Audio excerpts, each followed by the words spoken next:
ठीक है, तो फिर आई होप अभी किसी को कोई डाउट नहीं है उसमें, किसी ने मुझसे डाउट नहीं पूछा अभी तक के।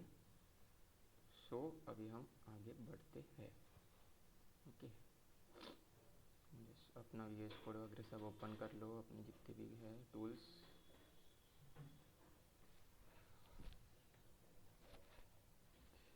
आई होप अभी सबने किया होगा जो जो मैंने बोला था, IPNB फाइल्स वगैरह।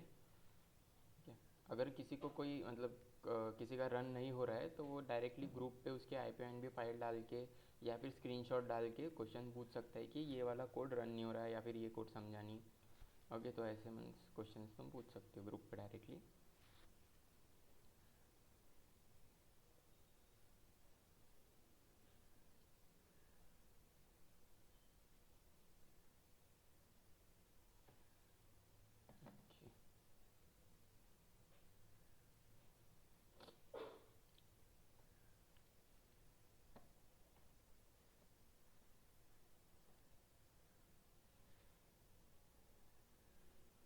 Now let's start machine learning.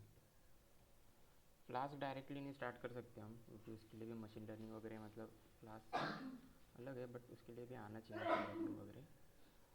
सो तुमको और ज़्यादा अच्छे से समझेगा। ठीक है, एक फ़ोल्डर बना सकते हो तुम, मशीन लर्निंग टाइप एक फ़ोल्डर बना सकते हो, एंड देन उसके अंदर एक IPNB फाइल क्रिएट कर लो। Okay, ML, let's write AIML।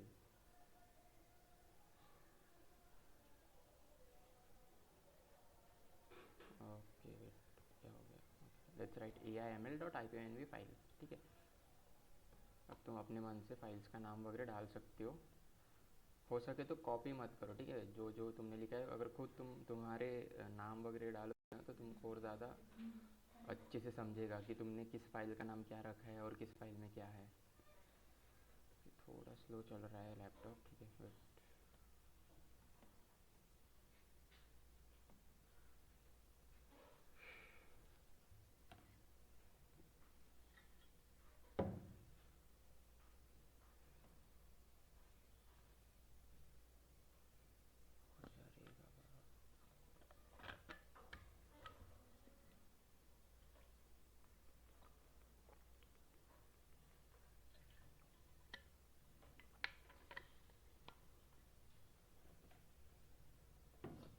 ठीक है। Okay, select kernel. अभी आई होप अभी सबको पाइथन नॉर्मल तो आ गया होगा, कैसे रन करते हैं IPNB, कैसे रन करते हैं, क्या चीज़ क्या है, वो सब सबको आई होप आ गया होगा। ठीक है, तो सब लोग वो लर्न कर लो। देखो एक 3.12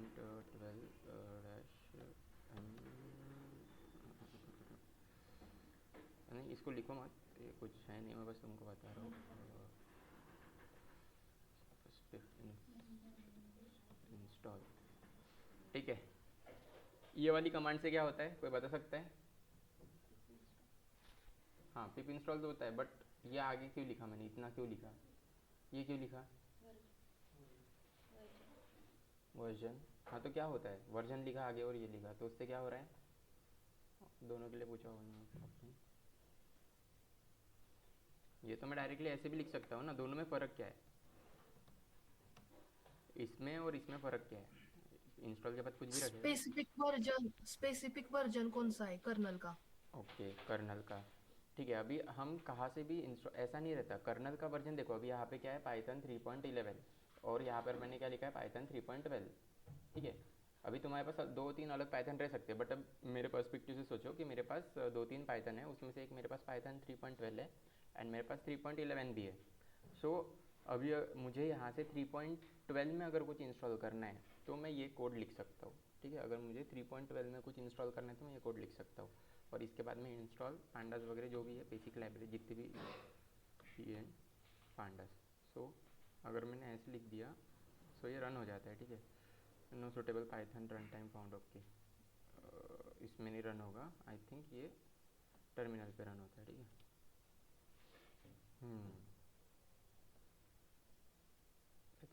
टर्मिनल, हाँ सॉरी, हाँ टर्मिनल पे ही रन करना इस चीज़ को, उसको बस वहाँ पर एक पेस्ट कर दिया। व्हाट हैपन, मेरा पाइथन क्या चले गया क्या, मेरा पाइथन? है ना 3.12 पाइथन मेरे पास, है ना 3.12 वर्जन है, कुछ तो गड़बड़ है। py3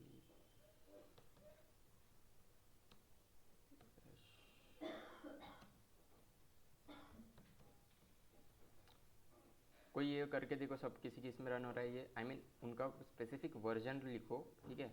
ऑफकोर्स ये आते रहते हैं यार, इसमें कुछ तो हो गया होगा। आई थिंक मैंने पाथ वगैरह मेरा, अगर पाथ ऑटोमेटिकली चेंज हो जाते तो ऐसा कुछ आता है, ठीक है। अभी मुझे एनवायरमेंटल में जाके सेटअप वगैरह करना। एक बार सब लोग ये वाला कोड लिख के देखो, सबका रन हो रहा है क्या, जस्ट चेक करो, या फिर सबको ही सेम इशू आ रहा है। मीन्स py-3.12 3.12 मत लिखना अभी, तुम्हारे पास जो अवेलेबल है वो, ठीक है। अभी आई होप सबको समझ चुका है कि यहाँ पे वर्जन वही डालना है जो हमारे पास अवेलेबल है, या फिर जो जो हमने इंस्टॉल किया है।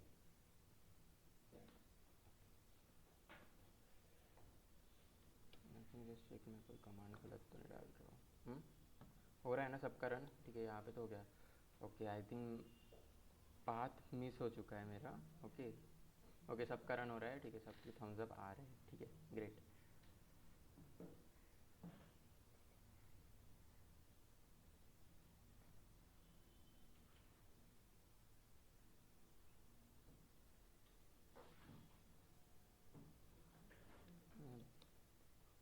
3.12 अच्छा। देखो ये P Y underscore underscore, sorry underscore नहीं, हाइफन हाइफन लिस्ट, ठीक है। P Y hyphen hyphen list से तुम्हारे जितने भी अवेलेबल है पाइथन्स वो तुम चेक कर सकते हो, ठीक है। सो मीन्स आगे जाके कन्फ्यूजन नहीं होगी। हाँ इसका कुछ तो एनवायरनमेंट मिसमैच हो चुका है, दैट्स वाई वो रन नहीं हो रहा। व्हाट इफ आई राइट 3.11 अगर मैं किया तो डैश एम इंस्टॉल, ओके अभी हो गया इंस्टॉल, ठीक है। हाँ वो होता है कभी, वो इंस्टॉल है बट उसका पाथ बराबर सेट नहीं है मेरे 3.12 का, दैट्स वाई ये इशू आता है। देखो इशू में भी अगर ज़्यादातर है ना एरर्स पढ़ना सीखो कि एरर्स कैसे पढ़ते, तो तुमको समझेगा कि एरर किस चीज़ का है, ठीक है। सेट इन्वायरमेंट वेरिएबल डायरेक्टली बोल रहा है, इन्वायरमेंट वेरिएबल कुछ तो, सो इन्वायरमेंट वेरिएबल से रिलेटेड कुछ तो इशू है, मीन्स पाथ से रिलेटेड इशू है, ओके ठीक है। ये सब इश्यूज आते रहते हैं, तो ठीक है। यहाँ पे इसको अगर तुम्हें कोई स्पेसिफिक लाइब्रेरीज कोई स्पेसिफिक वर्जन में इंस्टॉल करना है तो ऐसे कर सकते हो, ओके। आया होगा अभी सबको समझ आया, ओके 3.12 ठीक है, ओके। अभी आगे बढ़ते हैं, so let's start our machine learning journey, okay. AI/ML sorry first machine learning start करते, ओके। आज से हम मशीन लर्निंग में डाइव करेंगे। सो किसी का हुआ है मशीन लर्निंग या कोई फर्स्ट टाइम, सब लोग किस किस का हो गया है, बस वो लोग एक बार ऐसा थम्स अप दे सकते हैं कि हम लोगों ने मशीन लर्निंग किया है, तो उतने लोग थम्स अप दे दो। 1 2 3 4, और नहीं 3 5 6, ओके 6 ही है। तुम लोगों ने ऑफलाइन नहीं किया, मशीन लर्निंग नहीं हुआ है, नहीं ना, ठीक है। मतलब हम, ठीक है, जो 6 लोग 7 लोग हैं वो लोग तुम फिर रिवाइज हो जाएगा तुम लोगों का, ओके। अभी किसी ने पढ़ा ही नहीं है तो हमको थोड़ा बेसिक से ही स्टार्ट करना पड़ेगा, नहीं तो मैं वही सोच रहा था कि थोड़ा हम डायरेक्टली कोड वगैरह कुछ देखें या फिर क्या देखें, तो ठीक है एक सेकेंड जस्ट मैं ज्वाइन हो जाता हूँ इससे।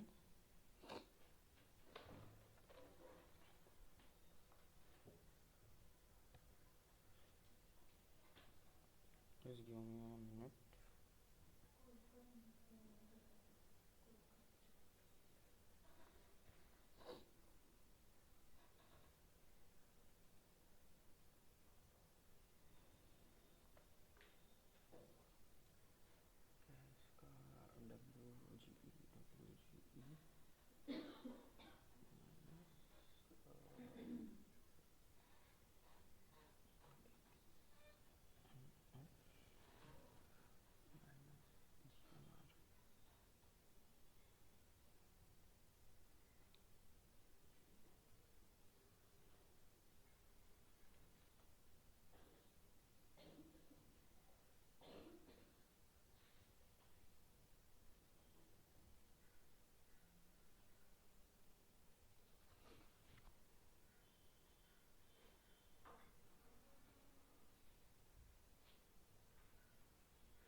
ओके। हेलो हेलो, ठीक है, सबको आवाज़ आ रही है ना? आवाज़ आ रही है सबको? सबको विजिबल है मेरा ये जो भी कुछ दिख रहा है तुमको? ओके, कुछ ज़्यादा दिख रहा है कुछ इसी में करते हैं। एक सेकंड, नया ही ले लेते हैं।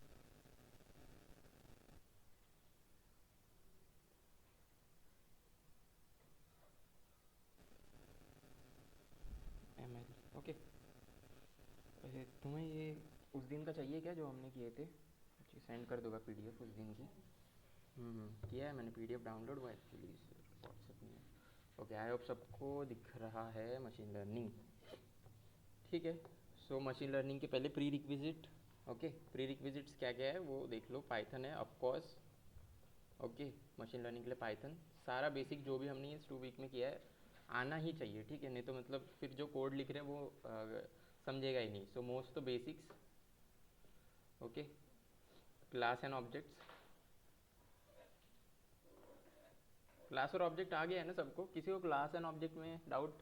ऑब्जेक्ट क्या है, क्लास क्या है, कोई बता सकता है? ऑब्जेक्ट क्या होता है और क्लास, पहले बताओ ऑब्जेक्ट क्या होता है। एग्जाम्पल से बताओ, डेफिनेशन नहीं चाहिए मुझे। एग्जाम्पल देके कोई बता सकता है कि क्लास क्या है और ऑब्जेक्ट क्या है? डेफिनेशन डायरेक्टली कहीं से भी कॉपी कर सकते हो। जल्दी आगे बढ़ना है हमको, जल्दी जल्दी। जो जो मैं क्वेश्चन पूछा जल्दी आंसर दो। ऑफलाइन ऑनलाइन दोनों, जिसने पहले दिया उसका सेट हो जाएगा। ठीक, बोलो ऑब्जेक्ट क्या होता है। एग्जाम्पल, ऑब्जेक्ट एंड क्लास का कोई भी एक एग्जाम्पल दे दो कि ये होती है क्लास एंड ये होता है ऑब्जेक्ट। कि नहीं मतलब तुम लोगों ने, मैंने एग्जाम्पल देने बोला, मेरे को डेफिनेशन चाहिए ही नहीं। डेफिनेशन आती है क्लास। एक सेकेंड, कोई बोल रहा है क्या? हेलो, एक सेकेंड, किसी ने कुछ बोला? मेरे को एक बार हेलो बोलो, मुझे आवाज़ नहीं आ रही तुम लोगों की। किसी ने कुछ बोला कि नहीं बोला?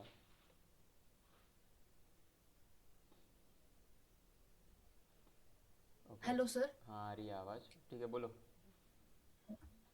कार, क्लास क्रिएट किया कार, हम्म। तो उसका ऑब्जेक्ट होगा कलर, उसका ब्रेक। अच्छा, एग्जाम्पल, ठीक है। क्लास करा, हाँ ठीक है, कार भी एक क्लास हो सकती है और उसके फिर ऑब्जेक्ट्स हो यस। सकते हैं कि उसमें यस, कलर कलर कौन सा कौन सा है। है, ब्रांड। ठीक है, उर्मिला ने बताया class vehicle and object is its parts it like brake. ठीक है, कार कार, ठीक है। सबको गूगल पे कार ही मिला क्या? सब लोग कार ही बता रहे हैं। Car vehicle, car vehicle. Okay, Mayuri ने देखते क्या लिखा, class is calculation and object is addition. अरे वाह, हाँ ठीक है, ये भी हो सकता है। ठीक है, कैलकुलेशन एंड, ठीक है ठीक है। मयूर, सॉरी नॉट मयूर, मयूर।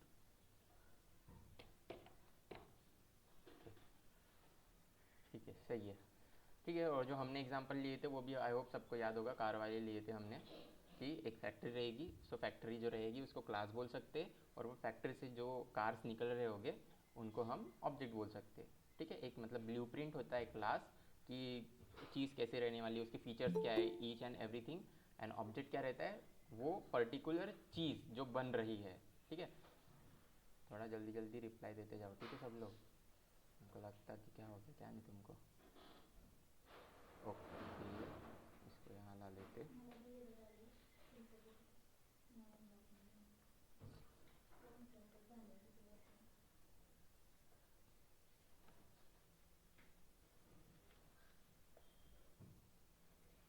ठीक है, सो क्लास एंड ऑब्जेक्ट सबको आने चाहिए। उसके बाद next pre requisite of course tools आने चाहिए। ओके, जो भी हमने टूल देखा था, ठीक है। हगिंग फेस नहीं भी आया तो भी चलता है, बट कैगल तो हम पता रहना चाहिए। अगर जिसको भी अभी कोई इसमें जिसको डाउट आ रहा होगा, मैं एक बार प्री रिक्विजिट से बता देता तो पूछ सकता है। ठीक है, कैगल इज़ इंपॉर्टेंट। ठीक है, हगिंग फेस वगैरह नहीं आया तो चलता, क्योंकि मशीन लर्निंग में हगिंग फेस वैसे भी इन्वॉल्व नहीं है, सो इट इज़ एक्सेप्टेबल। ठीक है, देन उसके बाद में हमने क्या देखा था, बेसिक पाइथ, ये सब बेसिक्स तो आनी चाहिए, all basics. Then class object, ये भी हो गया, ये भी हो गया, ये भी हो गया। उसके बाद थोड़ी कोडिंग, आई होप तुम तो लोगों ने वो तुमको प्रैक्टिस ही करनी पड़ेगी। मैं यहाँ पे तुम्हारी कोडिंग नहीं ले सकता, तो प्रैक्टिस कोडिंग, ठीक है। एंड ऑल्सो लाइब्रेरीज, ठीक है। लाइब्रेरी मतलब हमने उसको कैसे इंस्टॉल करते, ठीक है, पिप से इंस्टॉल करते उसको। एंड थोड़े जो बेसिक बेसिक लाइब्रेरी है उनको मतलब ऐसा है कि 2-3 बार तुम यूज़ करोगे तो तुम्हारे डायरेक्टली माइंड में आ जाएगा कि उसको इंपोर्ट कैसे करते, ओके। और आई होप अभी सबने, अगर जिन्होंने प्रैक्टिस किया होगा उन ऑफकोर्स उनको समझ गया होगा कि इंपोर्ट कैसे वर्क होता है, और फ्रॉम यहाँ पे कुछ लिखते हैं, और IMPORT इनमें क्या क्या डिफरेंस रहता है, ठीक है। इंपोर्ट एंड इसमें क्या क्या डिफरेंस, ये दोनों अलग है, ठीक है। इनका वे कैसा रहता है, ठीक है। आई होप सबको समझ गया। अगर हमने क्लास लिखी है, अगर कुछ क्लास में हमारा फंक्शन है तो हम कुछ ऐसे इसको कॉल करते, एंड अगर नॉर्मल हमने फंक्शंस लिखे तो हम इसको ऐसे कॉल करते। तो सेम पाइथन में भी लाइब्रेरीज ऐसे ही लिखी रहती है। और सेम कोई कोई लाइब्रेरीज तुम देखोगे तो उसमें हम पहले फॉर्म लिखते हैं, उसके बाद कुछ लिखते हैं, उसके बाद इंपोर्ट लिखते हैं, और उसके बाद कुछ और लिखते हैं, ठीक है। तो ये सब अभी तुमको थोड़ा करते आना चाहिए इंट्रोस्पेक्ट। नेक्स्ट, ओके, सो इतना आना ही चाहिए अब, ओके, इतना आना चाहिए। Now let's go to machine learning, ठीक है। आई होप अभी सबका क्लियर हो गया है। Let's go to machine learning, okay. So ठीक है, सबका बेसिक करते हैं। मशीन लर्निंग क्या है, ठीक है। मशीन लर्निंग के पहले मशीन लर्निंग के टाइप्स भी, ओके। टाइप्स, ML जो है मशीन लर्निंग, अभी तो सबको पता ही है मशीन लर्निंग क्या होता है, उसकी डेफिनेशन तुम पढ़ लेना। बट हिंदी में डायरेक्टली हम बोल सकते कोई भी एक मॉडल बनाना, उसको मशीन लर्निंग बोलते हैं। मीन्स डेटा प्रोवाइड करके एक ऐसा कुछ मॉडल बनाए जिससे उस डेटा से रिलेटेड चीज़ हम कुछ कर सकें। मीन्स लाइक प्रिडिक्शन, क्लासिफिकेशन, या फिर सेगमेंटेशन वगैरह, ये सब जो रहते हैं वो सब हम कुछ कर सके by giving data to machine. Machine means हमारा कंप्यूटर, ठीक है। सो इसमें टाइप्स क्या क्या रहते हैं, सुपरवाइज्ड, है ना, वो तो पता ही है।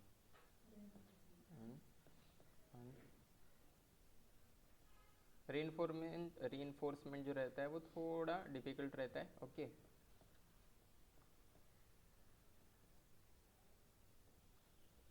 ओके, रीइंफोर्समेंट थोड़ा डिफिकल्ट रहता है, तो उसको, ठीक है, उसका वैसे भी हम ज़्यादा इसमें यूज़ नहीं करेंगे। बट जैसे जैसे आगे आगे जाएंगे वैसे वैसे उसका डायरेक्टली हम कोड वगैरह देखेंगे, ठीक है। तो कोई मुझे बता सकता है what is supervise machine learning, जिन जिनका हुआ है, एनीथिंग? लेबल्ड डेटा होता है उसमें। लेबल डेटा होता है, मतलब उसका कुछ पता है तुमको? लेबल डेटा का मतलब क्या होता है, ठीक है। ये तो सबको मतलब मोस्ट ऑफ लोगों को पता रहता है, इधर लेबल्ड रहता है ना, लेबल डेटा। एंड यहाँ पर कुछ तो भी अनलेबल्ड डेटा, ठीक है, ऐसा कुछ तो रहता है। लेबल्ड एंड अनलेबल्ड सबको, मोस्ट ऑफ द लोगों को पता ही है, labelled and unlabelled, okay. Label data मतलब क्या रहता है, अभी हमने कौन से डेटा देखे, तुमने देखा होगा, हमने क्या क्या देखा था, स्टूडेंट का एक देखा था, एंड हाउस प्राइस प्रिडिक्शन का भी देखा था, है ना। सो वो होता है लेबल्ड डेटा, क्योंकि उसमें तुम देखा होगा कि ऐसा कुछ डेटा था, उसमें कॉलम्स थे बहुत सारे एंड रोज थे, ओके। सो उसमें स्टूडेंट आईडी, रोल नंबर, बहुत सारी चीज़ें थी, और लास्ट में क्या लिखा था, प्लेसमेंट, है ना, placement status, placement status. Placement status में सिर्फ दो ही चीज़ें थी, एक तो उसका प्लेसमेंट हुआ है या नहीं हुआ है, और उसका प्लेसमेंट नहीं हुआ है।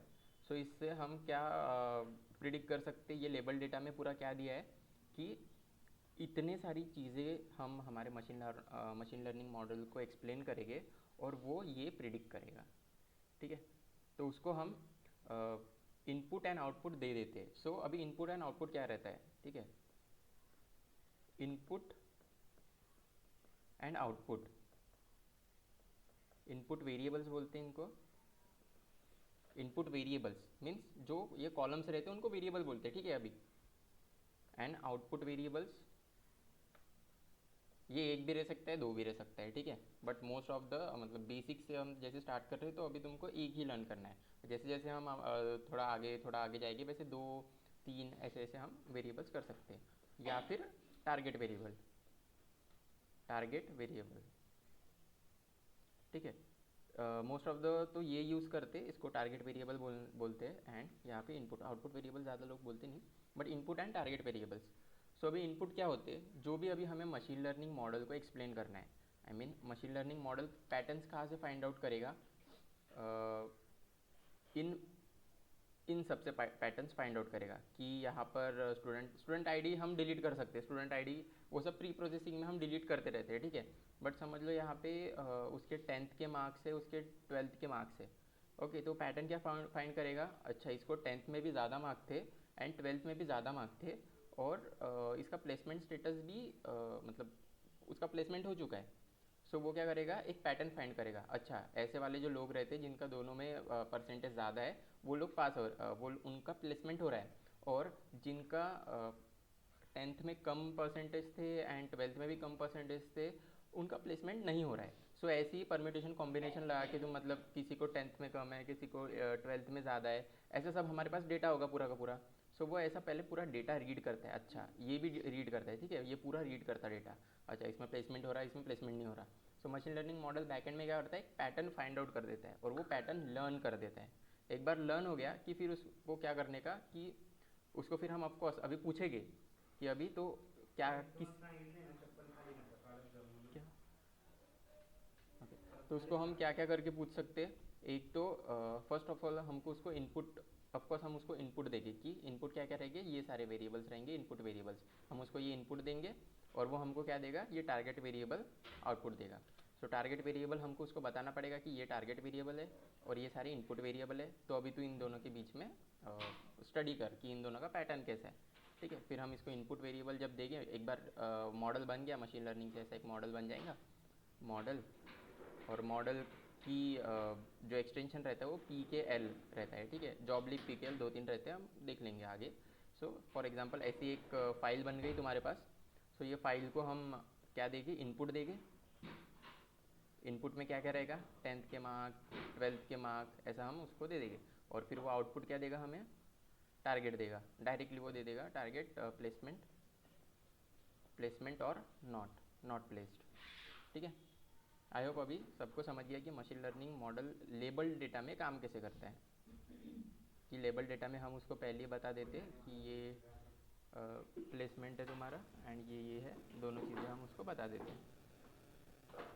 किसी को अभी इसमें कोई डाउट है लेबल डेटा में, input variable, target variable, anyone?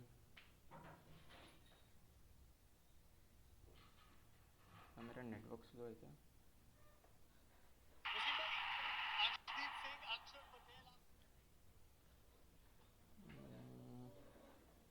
क्या आ रही है ना सबको, ओके ठीक है, ठीक है। गाइस बोलो, अपूर्वा, कोमल, दुष्यंत, संकेत, इतना समझा बेसिक लेबल डेटा का एंड सुपरवाइज्ड, ठीक है। तो इसको बोलते हैं supervised machine yes sir. Learning, ठीक है। ये हो गया हमारा सुपरवाइज्ड मशीन लर्निंग, कि जिसमें हमारा ऐसा सारे इनपुट वेरिएबल दिए रहते हैं एंड उसको क्या फाइंड आउट करना है उस वो भी दिया रहता है वो डेटा सेट में। सो उसको बोलते हैं सुपरवाइज्ड, ठीक है। उसके टाइप्स अभी, और सुपरवाइज्ड में बहुत सारे एल्गोरिदम्स रहते हैं, वो देखते हैं पहले हम। अभी अनलेबल्ड में जाते हैं या फिर अनसुपरवाइज्ड मशीन लर्निंग भी देख लेते हैं, ठीक है। सो वी कंप्लीट सुपरवाइज्ड, उसके बाद में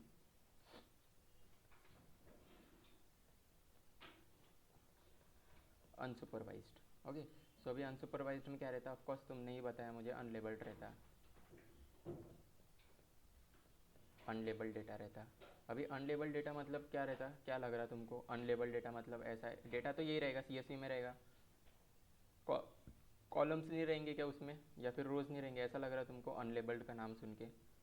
नहीं ना, वैसा नहीं लग रहा होगा। देखो अनलेबल डेटा में क्या रहता है, सेम कॉलम्स रहते, बट इसमें टारगेट कॉलम नहीं रहता, ठीक है। इन दिस टारगेट कॉलम कुछ नहीं रहता। इसमें क्या रहता है, हमें पैटर्न, मशीन लर्निंग को पैटर्न इस तरीके से फाइंड आउट करने पड़ते कि वो सपोज फॉर एग्जांपल वो खुद ही उसका एक आउटपुट निकाले, खुद ही पैटर्न को सर्च करे एंड डायरेक्टली हम जब भी इनपुट देंगे वो डायरेक्टली हमें बताए कि ये पैटर्न मैंने सर्च किया है। तो उसको बोलते हैं हम अनलेबल डेटा, ठीक है। वेट, इसका एक एग्जांपल बताता हूँ तुमको।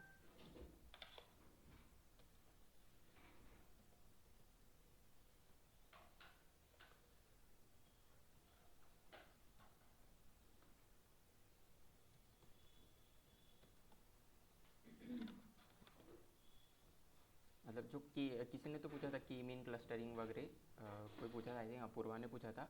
सो ये वो सब ये इस अनसुपरवाइज्ड में आते हैं। जब हम क्लस्टर्स फाइंड आउट करते हैं ना, क्लस्टर्स करते हैं ना, ऐसा कुछ तुमने देखा होगा, ऐसे क्लस्टर्स रहते हैं, ऐसे डॉट डॉट डॉट डॉट, फिर इधर भी 2-3 डॉट, तो इसको एक क्लस्टर बोलते हैं, इसको एक क्लस्टर बोलते हैं। सो ये क्लस्टर्स को डिफाइन करने के लिए अनलेबल्ड डेटा लगता है, ठीक है।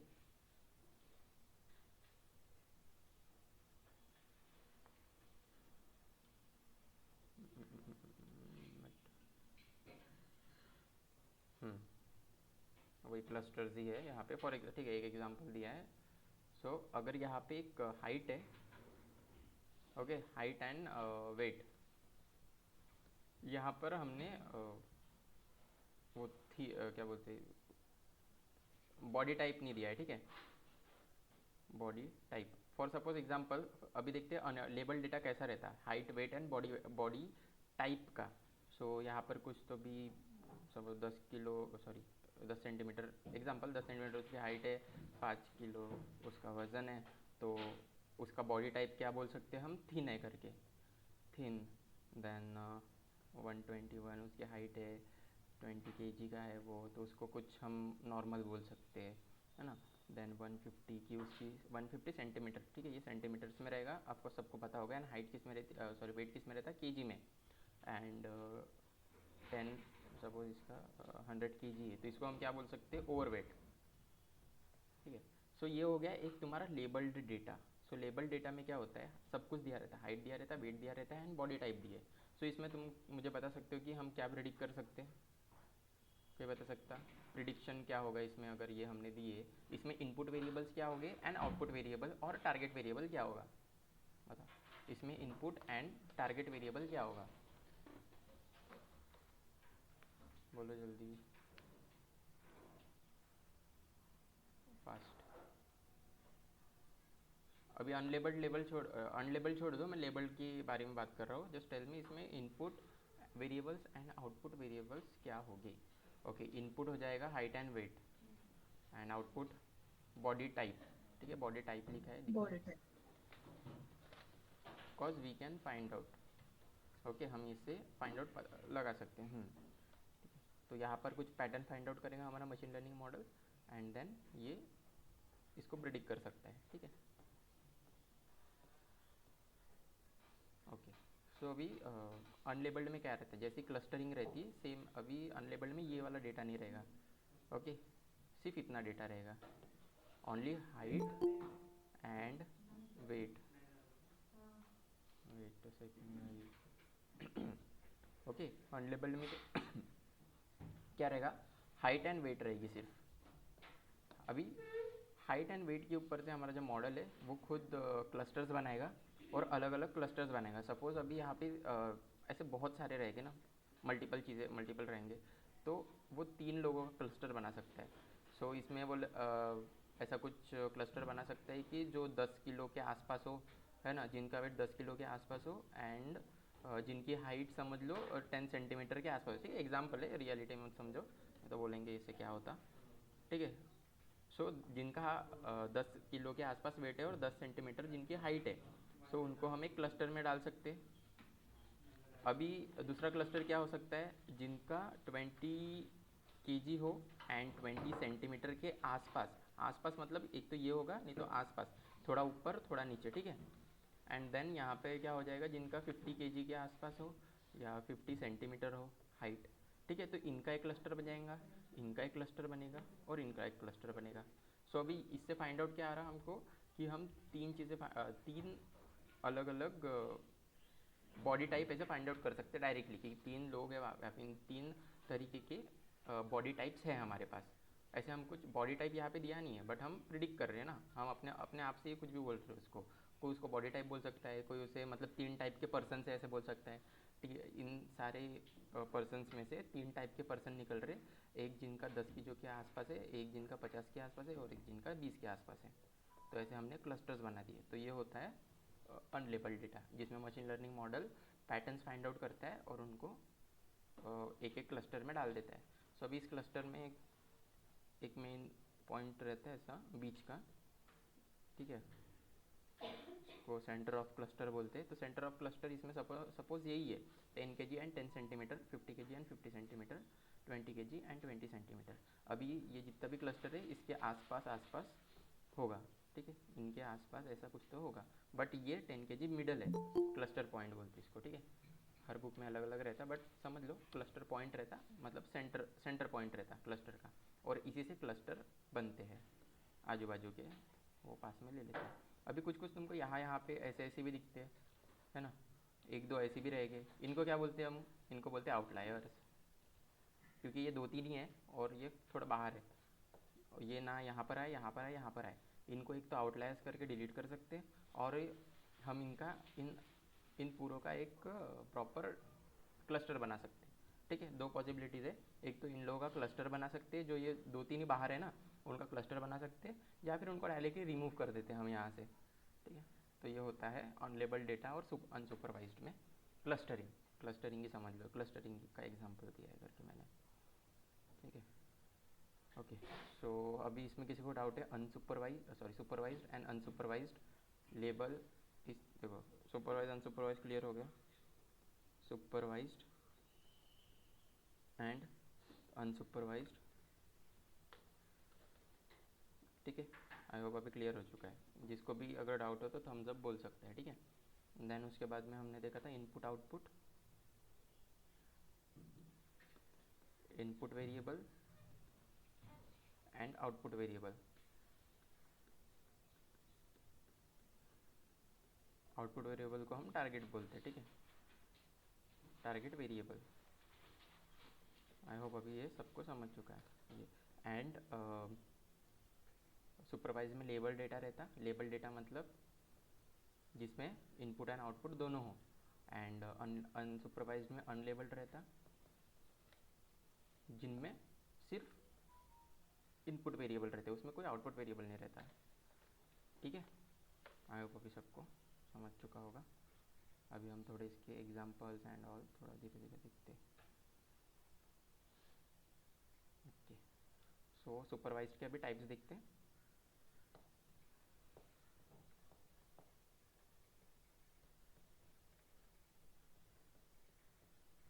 सुपरवाइज्ड में एल्गोरिदम्स देखते हैं, ठीक है, एक दो तीन तो है, लीनियर रिग्रेशन, देन क्लासिफिकेशन, ठीक है, और भी एक सेकंड है,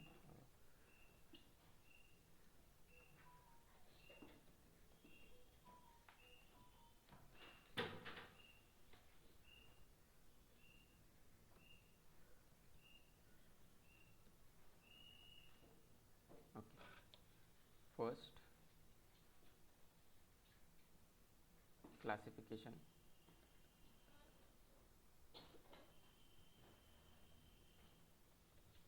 एंड दूसरा क्या है, एक सेकंड, दो ही टाइप है क्या, दो ही टाइप है उसके, तीन नहीं, मैं कोई कंफ्यूज था, जो नए तो नहीं निकले, ठीक है। एंड सेकंड इज रिग्रेशन, में पहले अपन रिग्रेशन पढ़ते हैं, उसके बाद क्लासिफिकेशन पढ़ेंगे। रिग्रेशन एंड क्लासिफिकेशन, ठीक है। तो सुपरवाइज्ड ये दोनों ही चीज़ें करता है। अब इन दोनों के अंदर बहुत सारे एल्गोरिदम्स रहते हैं, लीनियर रिग्रेशन, क्लासिफिकेशन में क्या है तो लॉजिस्टिक रिग्रेशन, ऐसे बहुत सारे अलग अलग रहते हैं, बट पहले इन दोनों का काम क्या रहता है वो पता लगाते, ठीक है।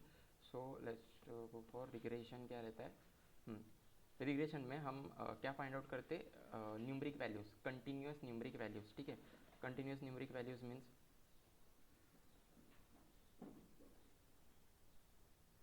Numeric value, continuous numeric value मतलब होता है 23, 24, 26.5, ठीक है, और इफ 37, 34, ऐसे अगर हमारे टारगेट वेरिएबल न्यूमरिकल है सो तब हम रिग्रेशन को यूज़ करते हैं, ठीक है। नॉट न्यूमरिकल मतलब ये ऐसे कंटिन्यूस न्यूमरिकल होनी चाहिए, ये वाला न्यूमरिकल नहीं, ये 1 0 1 0 0 1, ये क्या हो जाता है, ये कैटेगरिकल में आ जाता है, ठीक है। अभी इसको छोड़ो, कैटेगरिकल में हम करते हैं, मीन्स कंटिन्यूस न्यूमरिक वैल्यू मतलब ऐसा एक हमारा कॉलम जिसमें रैंडमली वैल्यूज़ हो अलग अलग, 23, 25, 30, 40। फॉर एग्जांपल अगर एक ऐसा ले सकते कि एक हमारे पास डेटा है जिसके 10th के मार्क्स है, 12th के मार्क्स है, और उस पर हमें उसका पैकेज डिसाइड करना है।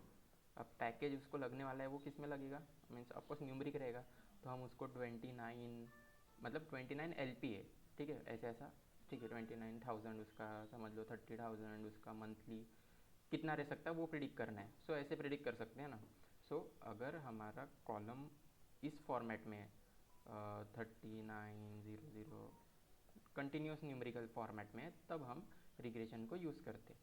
और अभी क्लासिफिकेशन को कब यूज़ करते हैं, देखो क्लासिफिकेशन को तब यूज़ करते जब हमारे पास क्लासेस हो। क्लासेस मतलब कि देखो अभी क्लासेस फॉर एग्जांपल से सुनते, क्लासेस मतलब अभी अपने पास ऐसा कुछ डेटा है, ठीक है, स्टूडेंट 10th के मार्क्स है, 12th के मार्क्स है, मैं कॉलम सेम ही ले रहा हूँ कि जिससे सेम समझे कि दो कॉलम रहे तो हम कैसे कर सकते हैं।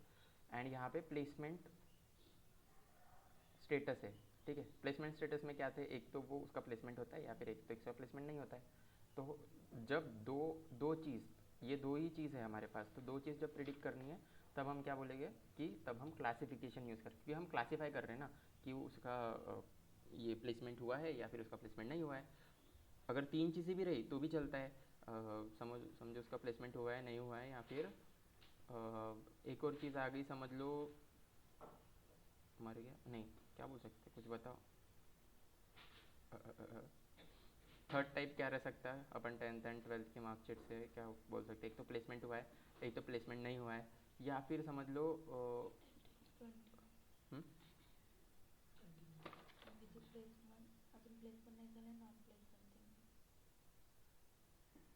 प्लेस भी नहीं हुआ, नॉट प्लेस भी हुआ, समझ लो 10 LPA के ऊपर पैकेज लगा है जिन जिन का, ऐसा भी हो सकता है ना, वो थोड़े अलग रहते, तो जिन जिन का 10 LPA के ऐसा तीन हमारे पास अभी क्लासेस हो गए, तो हम ये तीन क्लासेस को भी फाइंड आउट कर सकते।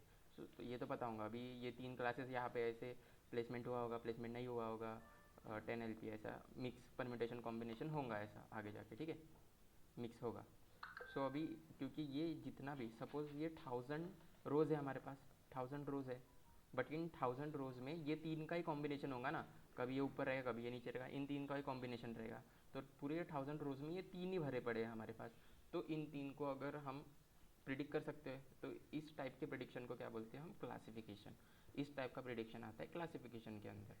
और अगर ये टाइप का प्रिडिक्शन है कि अभी ऑफकोर्स इसके अंदर हमारे पास 1000 है, 1000 रोज़ है, तो 1000 रोज़ में कुछ भी रह सकता है, 49,000 किसी का पैकेज 37 रह सकता है ना, कुछ भी रह सकता है, बट न्यूमेरिकल फॉर्मेट में है। तो अगर ऐसा कुछ प्रिडिक्शन आ रहा है हमारा इस और न्यूमेरिकल फॉर्मेट में प्रिडिक्शन आ रहा है, तब हम रिग्रेशंस के एल्गोरिदम्स यूज़ करते। ओके, इसमें क्या दिया था उसके बेनिफिट, हाँ, हाउस प्राइस का भी, जैसे तुम अब जो हमने देखा था हाउस प्राइस का, अगर हमें कुछ एरिया दिया है, अगर सपोज एक एरिया दिया है एंड बेडरूम दिया है, बेडरूम, एंड देन उसके बाद में हाउस प्राइस दिया है, तो हाउस प्राइस क्या, house price of course continuous numerical format में रहेगा ना। कंटिन्यूस न्यूमेरिकल फॉर्मेट मतलब न्यूमेरिकली कुछ भी 29 करोड़ है ना, सॉरी 2.9 करोड़, 3.1 करोड़, ऐसा कुछ भी रह सकता है, 49 लाख ऐसा। तो ये इसमें हम क्लासीफाई कुछ नहीं कर सकते, दैट्स वाई ये रिग्रेशन के अंदर आता है and this comes under classification. अभी मुझे बताओ इसमें किसी को कोई भी डाउट है क्या कि हम कब रिग्रेशन यूज़ करते हैं, कब क्लासिफिकेशन यूज़ करते हैं? किसी को कोई doubt? When we use regression, when we use classification, बोलो। समझा कब यूज़ करते रिग्रेशन? एंड ऑनलाइन स्टूडेंट सब लोग, ऑफलाइन पीछे वाले और मिला, समझा कब हम रिग्रेशन यूज़ करते, कब क्लासिफिकेशन? ठीक है, अब अभी किसी ने यहाँ पे भी नहीं पूछा, ठीक है। सो फॉर एग्जांपल चलो मेरे को बताओ एक बार, ऐसा एक हमारे पास डेटा सेट है, यहाँ पे हमारे पास कुछ फीचर्स है, ठीक है, फीचर्स है समझ लो, ईयर, नोज, लेग्स, यहाँ पे कॉलम है, ओके, क्लासिफिकेशन रिपीट करो सर। ठीक है, क्लासिफिकेशन एक और रिग्रेशन आई होप समझ गया होगा वैष्णवी। ठीक है, क्लासिफिकेशन तब यूज़ करना है जब हम कुछ क्लासीफाई कर सकते हैं, मतलब हमारे पास कुछ क्लासेस हो। जैसा जो हमारा लास्ट, अगर जो भी हमारा टारगेट वेरिएबल है, टारगेट वेरिएबल जब रहेगा हमारा, उसमें कैसी चीज़ें चाहिए हमको, उसमें मीन्स ऐसे 1 2 3 4 5 6 ऐसी चीज़ें नहीं चाहिए। उसमें ऐसी चीज़ें चाहिए मतलब काउंटेबल चीज़ें उसमें। सपोज़ यही लेते, placement, placement and not placed. अभी ऑफ कोर्स अभी समझ लो ये हमारा पूरा इधर है, यहाँ पे इनपुट वेरिएबल्स है बहुत सारे। ठीक है, और ये पूरा हमारा डेटा सेट है 1000 लाइंस का, 1000 रोज़ का।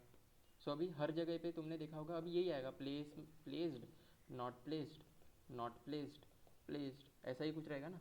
ऐसा कुछ डेटा रहेगा हमारा। अगर इस फॉर्मेट में डेटा है कि जिसमें 2 3 ही क्लासेस है, तो उन तब हम क्लासिफिकेशन यूज़ करते हैं, या फिर उस डेटा सेट को हम क्लासिफिकेशन के एल्गोरिदम्स लगाते हैं। ठीक है, इसमें 2 से 3 चीज़ें भी रह सकती है। सपोज़ फॉर एग्जांपल हमें एक्स वाई प्रिडिक्ट करना है ना, तो ये 2 वेरिएबल ही है। एग्जांपल 2 वेरिएबल है हमारे पास, ये 2 वेरिएबल ही हमको प्रिडिक्ट करना है, तो ये एक्स वाई एक्स ऐसा कुछ रहेगा। और इसका कॉलम का नाम समझ लो, कुछ भी समझ लो, ऐसे कुछ तो कॉलम्स का नाम है उनका। तो अभी ये एक कॉलम का नाम दिया है, बट अभी हमने पैटर्न फाइंड आउट किया, इसमें सिर्फ 2 ही चीज़ें, X and Y, X Y Y X. या फिर जैसे हमने देखा था जेंडर, सपोज़ फॉर एग्जांपल मुझे अभी जेंडर फाइंड आउट करना है। कुछ मैंने यहाँ पे इनपुट वेरिएबल्स दिए हैं।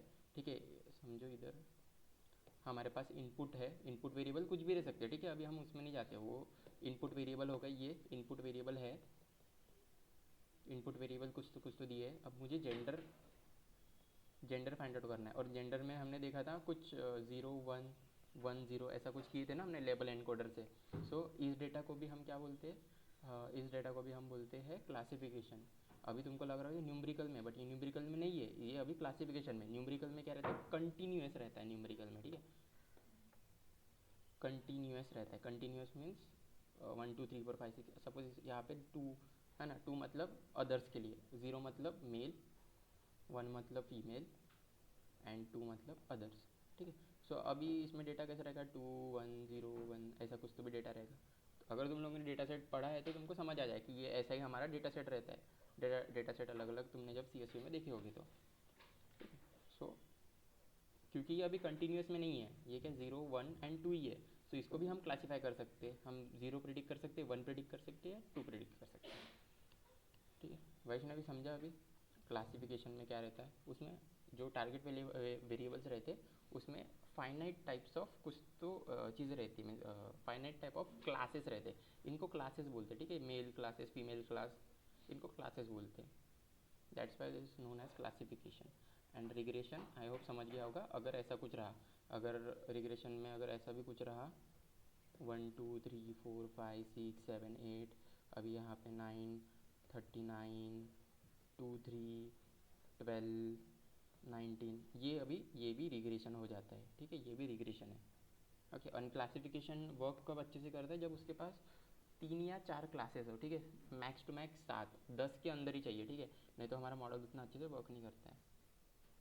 क्लासेस मतलब आई होप अभी समझ गया होगा। क्लास अगर मैं बोलूँगा कि एक टारगेट वेरिएबल में कितने क्लासेस है, तो आई होप अभी सब लोग आंसर दे सकते हैं। इसमें कितने क्लासेस है, कोई बता सकता है?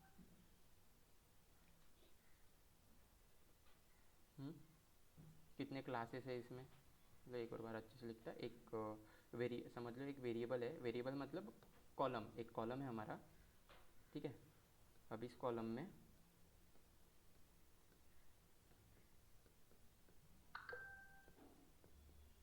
कोई मेरे को बता सकता है इसमें कितने क्लासेस है और क्या क्या है, क्या क्या है फिर ऑनलाइन समझा क्या है, कितने क्लासेस है, कितनी क्लासेस है इसमें, एंड 3। ठीक है, 3 क्लासेस है, and X Y and Z classes है। 3 क्लासेस एक्स वाई जेड। ठीक है, बराबर। और ठीक है, आई होप अभी सबको समझ गया होगा। क्लासेस एक तो ऐसे रह सकते हैं न्यूमरिकल, अगर न्यूमरिकल है तो 0 1 2 बस इतना। 3 मैक्स टू मैक्स, अभी यही फॉर्मेट में रहेगा, 3 2 0 1 2 3 ऐसा कुछ। ठीक है, डेटा सेट अगर पढ़े हो तो उसे समझ आ जाएगा कि मैं किस बारे में बात कर रहा हूँ। ठीक है, डेटा सेट ऐसे ही रहता है ना, कॉलम और उसके नीचे हमें न्यूमेरिकल वैल्यूज़ रहती है। ओके, तो अभी मुझे बताओ, यहाँ पर एक कॉलम का नाम है, ठीक है, और ये सब चीज़ों से मैं क्या प्रिडिक्ट कर रहा हूँ, यहाँ पर बहुत सारी चीज़ें, ठीक है, ईयर नोज लेग्स है, यहाँ पे मैं प्रिडिक्ट कर रहा हूँ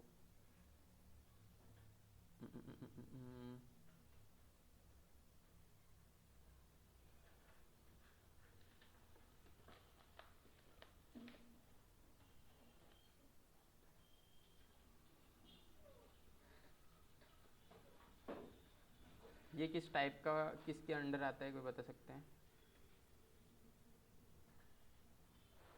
क्लासिफिकेशन के अंदर आता है, ठीक है, दुष्यंत ने लिखा है, ठीक, दिस कम्स, समझा किसके अंदर आता है ये जो डेटा सेट है, ये डेटा सेट हम रिग्रेशन में यूज़ कर सकते हैं कि क्लासिफिकेशन में यूज़ कर सकते हैं, ये पूछ रहा हूँ, वो पूछ रहा था मैं, ठीक है, समझा सबको? किसी को भी डाउट है कि ये रिग्रेशन में यूज़ होगा कि क्लासिफिकेशन में यूज़ होगा? कोई है जिसको नहीं समझा? बस ये क्वेश्चन था, ये जो डेटा सेट है हमारा, ठीक है, ये डेटा से समझो, यहाँ पर कुछ भी वैल्यू रहेंगी 2 3 4 6 9 10, येस नो, ठीक है, बट ये क्या है, यहाँ पर ह्यूमन, डॉग, कैट, रैबिट। अभी इन फ्यूचर अगर ये डेटा सेट हमारा 1000 लाइन का होगा तो इसमें cat, rabbit, human, cat, rabbit, human, तो इसमें हम क्या प्रिडिक्ट कर सकते हैं, इसमें ईयर नोज लेग्स देखिए हम प्रिडिक्ट कर सकते हैं ये ह्यूमन है, ये डॉग है, कैट है या फिर रैबिट है, ठीक है, तो ये हम प्रिडिक्ट कर सकते हैं। तो ये आता है क्लासिफिकेशन के अंदर। ओके, किसी को अभी डाउट है क्लासिफिकेशन एंड रिग्रेशन में कहीं पर भी?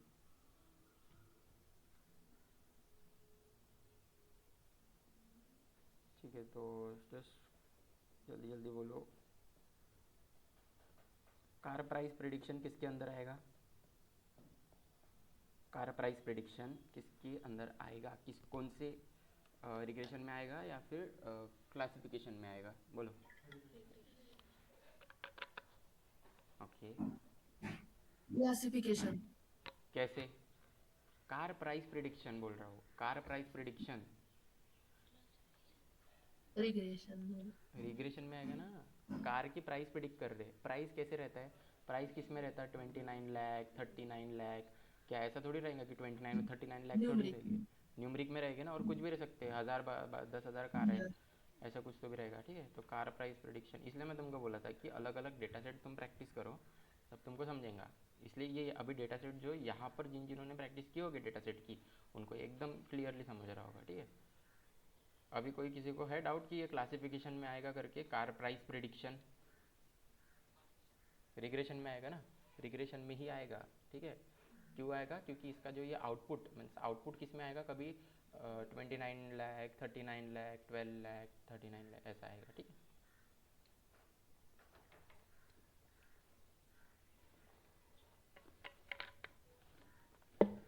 ओके और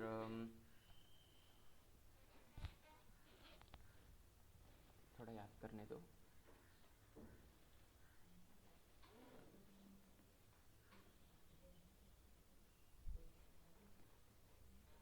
डिसीज प्रिडिक्शन किस में आएगा, डिसीज प्रिडिक्शन,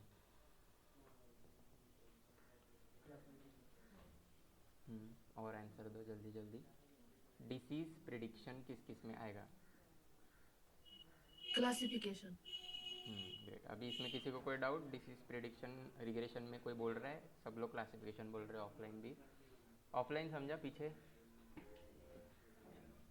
समझा दोनों को, दोनों को भी, तीनों को, क्यों आ रहा, ठीक है, ठीक है, ये इसका हो गया, क्या बोले, क्लासिफिकेशन।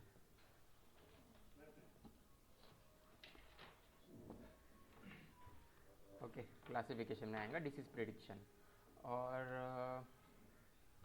और सोचने दो तुम्हारे लिए, और कोई एग्जांपल दे सकता है डिसीज प्रिडिक्शन का, किसी ने किया है, मतलब नहीं किया होगा, ये तो हमने किए नहीं थे वैसे, ठीक है, डिसीज प्रिडिक्शन का जस्ट एक एग्जांपल दे सकता हूँ मैं।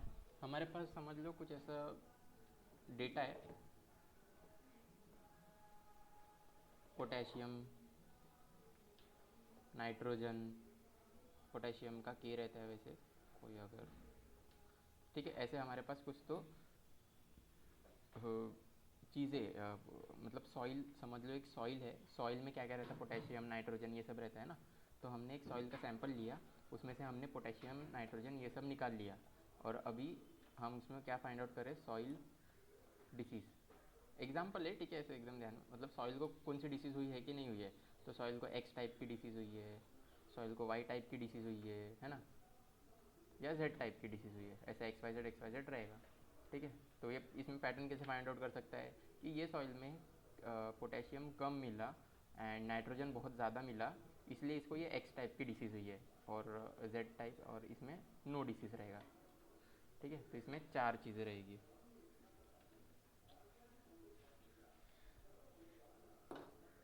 वो वाले साइड में डाल के देखो, आई थिंक वो ख़राब है।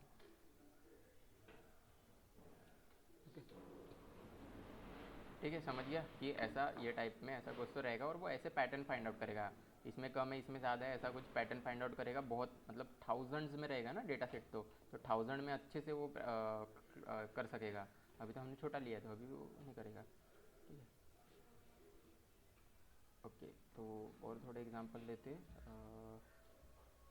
डिसीज प्रिडिक्शन, देन उसके बाद में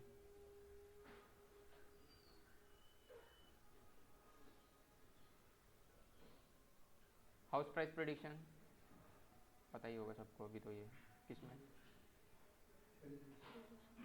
रिग्रेशन में हाउस प्राइस प्रिडिक्शन। कहीं पर भी अगर प्राइस वगैरह का कुछ है हमें जिसमें प्राइस प्रिडिक्ट करना है, तो ऑफकोर्स उसमें रिग्रेशन आ जाएगा। ठीक है, और ठीक है, उतना ही है, और दो तीन हम देखेंगे, जैसे जैसे आगे बढ़ेंगे वैसे वैसे कहाँ रिग्रेशन यूज़ करना है वो सब हम देखते जाएंगे। ओके, अभी बोलो, अभी जितना हमने किया इसमें किसी को कोई भी डाउट है क्या? Anyone?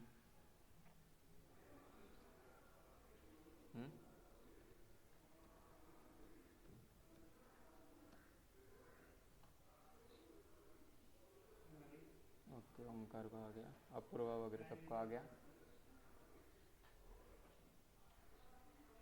Okay great, just a minute, और एक दो मैं देख लेता हूँ क्वेश्चन।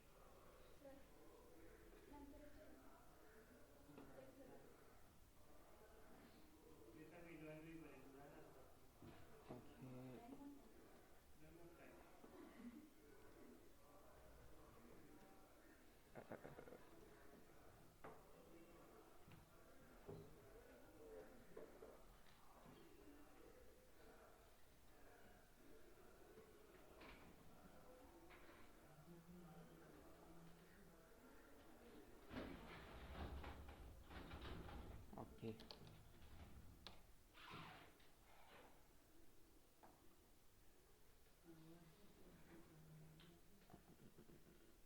ठीक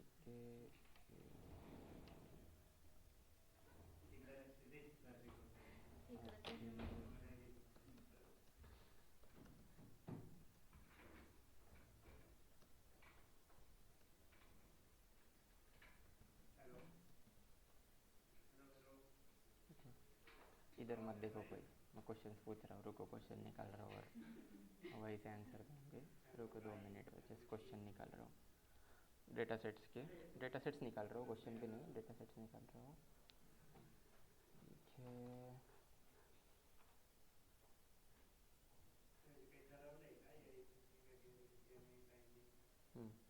ठीक है, फॉर एग्जांपल अभी बताओ मुझे, हमारे पास कुछ ऐसा डेटा है, ठीक है, डेटा सेट है, उसमें इनपुट वेरिएबल्स इसमें है, समझ लो इनपुट वेरिएबल्स,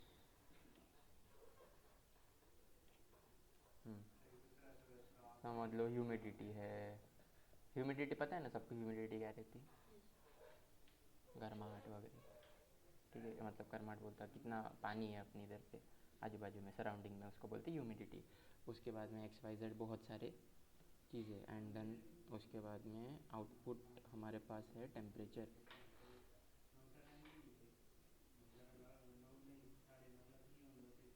बोलो अभी ये किस टाइप का है, इज इट क्लासिफिकेशन और रिग्रेशन?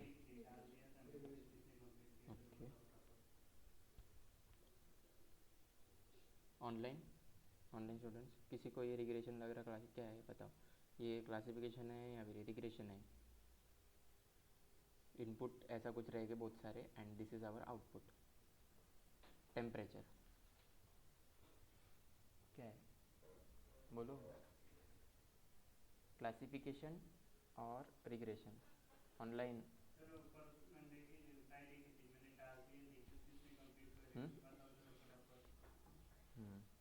कोई है जिसको क्लासिफिकेशन लग रहा है?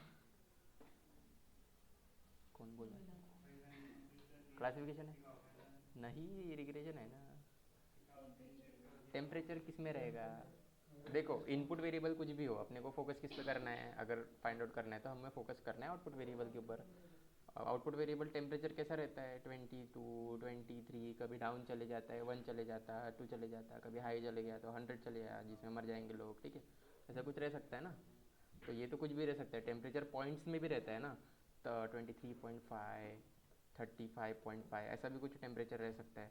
तो ऑफकोर्स ये रिग्रेशन में हो गया, ठीक है? ये रिग्रेशन में होता है टेम्परेचर। ऐसे मीन्स छोटी इसमें मत समझो, इसको समझो कि अगर मेरे पास 1000 रोज़ है, मेरे पास 1000 रोज़ है, तो टेम्परेचर तो बहुत अलग अलग फॉर्मेशन में रहेंगे। कभी 22.5, 22.56 ऐसा कुछ भी रह सकता है ना, पॉइंट में भी रह सकते हैं। सो ये रहेगा हमारा रिग्रेशन में, नॉट इन क्लासिफिकेशन।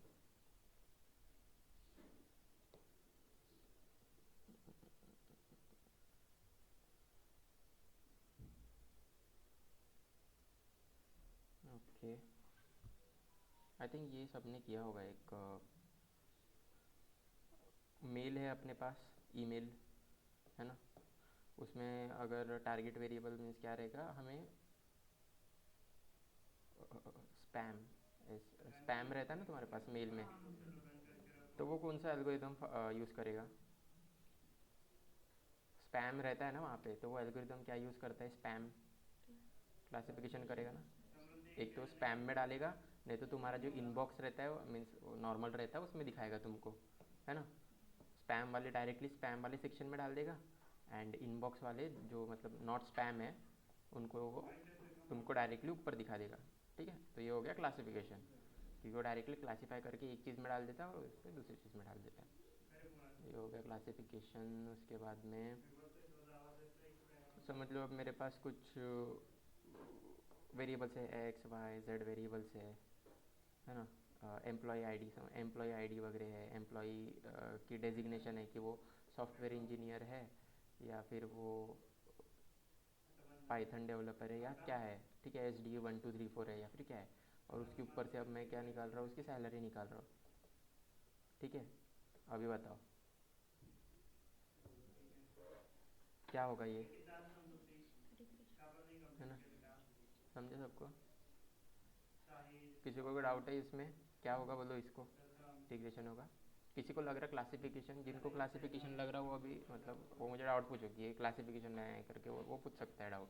जिनको रिग्रेशन लग रहा है उनको सही लग रहा है, ठीक है? आपको सैलरी रहेंगी 29 लाख, 39 लाख, वो थोड़ी ना ऐसा 1 2 3 में ही रहेगी, ऐसा कुछ रहेगा, ठीक है? अभी मीन्स ऐसा ज़रूरी नहीं है कि सैलरी, अगर यहाँ पर सैलरी रही मीन्स तो ये रिग्रेशन ही होगा।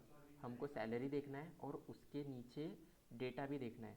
फॉर सपोज एग्जांपल ऐसा कुछ लिखा है मैंने, इतना लेट कौन आता है? सुशांत, ठीक है? सपोज अभी ये सैलरी लिख दिया मैंने एंड यहाँ पर मैंने लिख दिया है 10,000, 20,000, 30,000, और बस ये रिपीट है। अभी अभी पूरा तुम्हारा जो थाउजेंड का रो है, तुम्हारा पूरा 1000 रो में इनका ही परमिटेशन है पूरा, कि 30,000 फिर 20K, ऐसा 10 30 20 10 30 20, इसके अलावा और कुछ नहीं लिखा है। तो अभी ये कौन सा हो जाएगा, है ना? ऐसा हो जाएगा क्लासिफिकेशन। समझो सबको? ये रिग्रेशन नहीं होगा, ठीक है? अभी ये रिग्रेशन नहीं होगा क्योंकि इसमें क्या फाइंड आउट कर रही है, क्योंकि 10,000 10,000 ही आ रहा है, 10,000 हर जगह आ रहा है, 10 10 10 10 20 भी हर जगह आ रहा है ना, एंड 30 भी आ रहा है हर जगह पे, ठीक? और इसके अलावा और कुछ आ नहीं रहा है। सो इसको क्या बोले, और तीन ही चीज़ें आ रही, मतलब ये क्या हो गया, हमारे पास कितने क्लास है अभी? 3 क्लास है, 3 क्लासेस है, तो हम इसको फाइंड आउट कर सकते हैं। ऑफकोर्स अगर ये कुछ ऐसा ही रह गया और सपोज यहाँ तक के तो बराबर है, बट इसके अंदर ऐसा 29 आ गया, 29 के, 32 के और बहुत सारी चीज़ें आ गई, अलग अलग आ गया, तो फिर ये बन जाएगा इसमें बहुत सारे अलग अलग है, तो फिर वो रिग्रेशन में आ जाएगा। ठीक है, अगर सिर्फ इतना रहा 10,000, 20,000, 30,000, तो ये इस डेटा के ऊपर ज़्यादातर रहता है depend.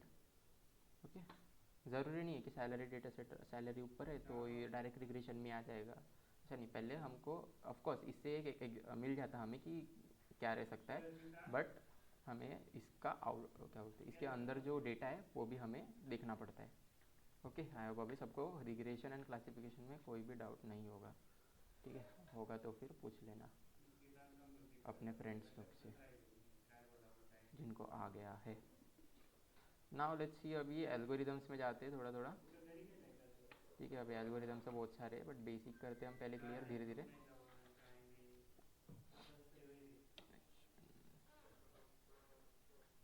Linear regression, multiple linear regression and polynomial regression. ठीक है, पॉलिनॉमियल वगैरह, लैसो रिग्रेशन के बहुत ज़्यादा टाइप है, उनको एक बार टाइप बता देता जो जो इजी वाले हैं एंड और जो हम ज़्यादातर यूज़ करते हैं। एक दो ये दोनों तो यूज़ नहीं करते इतने। ठीक है, एक second, let me just right first linear. ठीक है, रिग्रेशन के टाइप्स, नॉट टाइप्स। ठीक है, रिग्रेशन अभी यहाँ पर टाइप नहीं रहेंगे, देखो एक ला कर देते। एमएल के कितने टाइप्स थे बोलो? 3 टाइप्स है, एक सुपरवाइज्ड, एक अनसुपरवाइज्ड और रीइंफोर्समेंट। फिर सुपरवाइज्ड के कितने टाइप है? दुष्यंत अभी 4 कहाँ से आ गया? दुष्यंत ने कुछ और नया पढ़ा है क्या? हम अपन ने क्या किए थे? हो गए 4-5, बहुत सारे टाइप्स रहेंगे उसमें, बट मेन टाइप्स ये है Dushyant, supervised, unsupervised and semi supervised. हाँ, सेमी सुपरवाइज्ड भी रहता है, बट वो उतना ठीक है, अपन देखते आगे आगे। ठीक है, अच्छी बात है, दुष्यंत ने किया सेमी सुपरवाइज्ड। ठीक है, आज अपना फोकस थोड़ा सुपरवाइज्ड और अनसुपरवाइज्ड पे है। ये दोनों आ गया है कि वो भी आ ही जाता है, ऐसा है वो। ठीक है, okay, supervise, unsupervise, reinforcement, semi supervise भी पढ़ना है। ठीक है, अच्छा हुआ दुष्यंत ने याद दिला दिया। नेक्स्ट, इसमें क्या था? सुपरवाइज के दो क्या थे?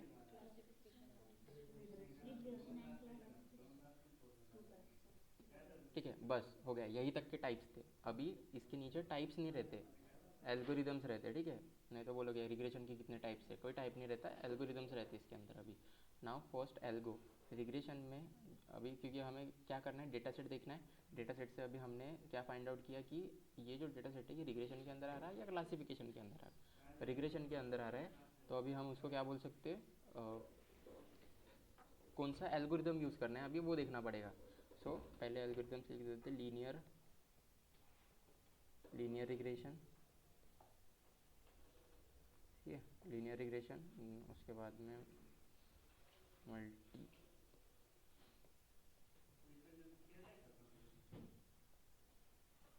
Multiple linear regression. ठीक है, अभी इन दोनों को पढ़ते, उसके बाद में धीरे धीरे नीचे जाते। कॉज ये दोनों है ना एक दूसरे के, मतलब ये लीनियर रिग्रेशन का सक्सेसर है मल्टीपल लीनियर रिग्रेशन। जैसे समझ में आ रहा कि ये नॉर्मल होगा लीनियर रिग्रेशन और इधर मल्टीपल लीनियर रिग्रेशन है, तो ये जो मल्टीपल लीनियर रिग्रेशन है इसका कुछ तो इसमें एडवांटेज होगा।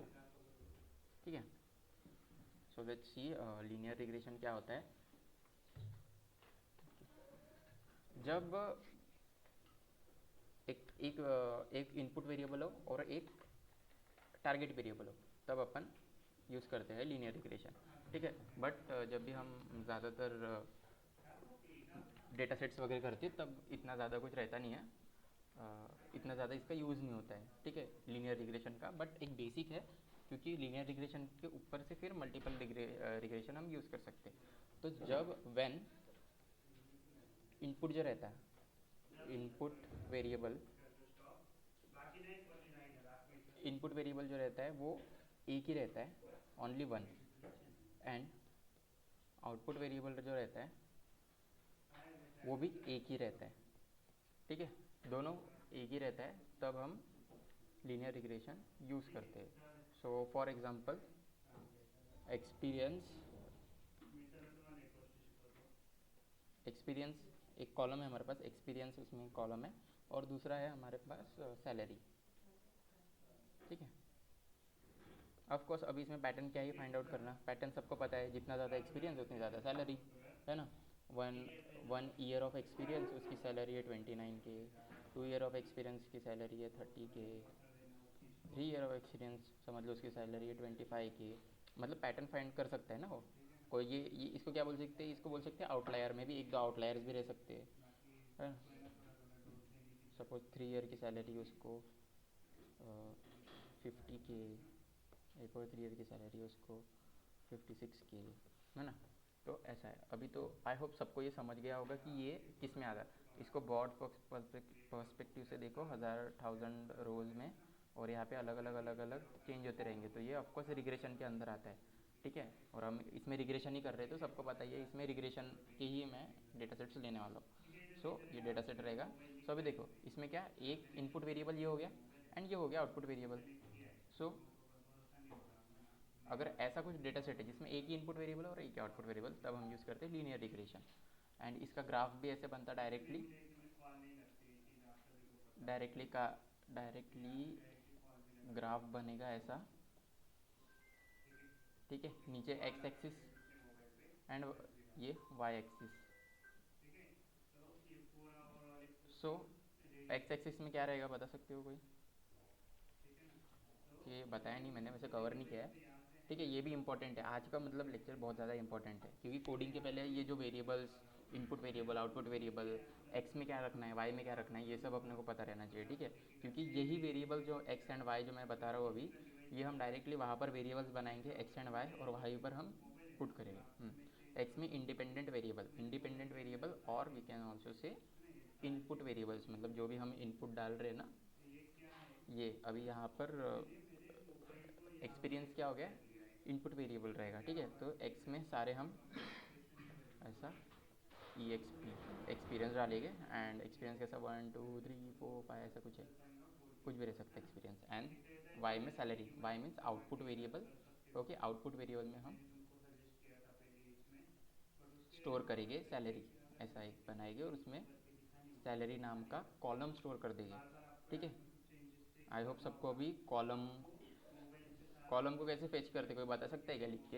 अब मेरे पास एक ds नाम का डेटा सेट है, ठीक है। उस ds में, ds नाम का वेरिएबल है, उस ds में मैंने ये जो डेटा सेट है, ये डेटा सेट उसमें मैंने सेव कर दिया, ठीक है। अभी मुझे बताओ, मुझे सैलरी को एक्सेस करना है तो कैसे एक्सेस कर सकता हूँ? Anyone, if I want to access salary, तो मैं सैलरी को कैसे एक्सेस कर सकता हूँ?